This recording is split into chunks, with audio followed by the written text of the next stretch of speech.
50 ఏళ్ల వయసులో నాకు ఇక పెళ్లవుతుందని మీరనుకుంటున్నారా అంటూ సుమంత్ గారు మృణాల్ ఠాకూర్ గారి ఫోటో పైన వస్తున్న వ్యాఖ్యలకు స్పందించారు.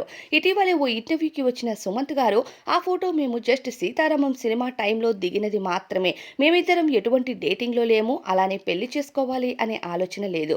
దీనికి మా కుటుంబం కానీ, ఈ వయసులో పెళ్లి చేసుకుంటే సొసైటీ గాని నన్ను యాక్సెప్ట్ చేస్తుందా అంటూ సుమంత్ గారు వేసిన ప్రశ్నకు చాలా మంది అభిమానులు రిప్లై చేస్తూ సార్ మీరు ఈ వయసులో పెళ్లి చేసుకున్నా మీకొక తోడు కావాలి కదా చేసుకోండి అంటూ ఆయన అభిమానులు కామెంట్స్ చేస్తున్నారు. అయితే మొదట సుమంత్ గారు ప్రేమించి కీర్తి గారిని వివాహం చేసుకున్నారు. విడాకులు తీసుకున్న తర్వాత కొద్ది రోజులు కమల్ని ముఖర్జీ గారితో డేట్ చేస్తున్నట్టుగా సోషల్ మీడియాలో తెగ వైరల్ అయింది. కానీ వీరిద్దరికీ కూడా బ్రేకప్ జరిగినప్పటి నుండి సుమంత్ గారు ఒంటరిగానే ఉంటున్నారు. సీతారామం సినిమాతో సెకండ్ ఇన్నింగ్స్ ని స్టార్ట్ చేసిన సుమంత్ గారు పూర్తిగా సినిమాల పైన కెరియర్ పైన మాత్రమే ఫోకస్ చేశారు.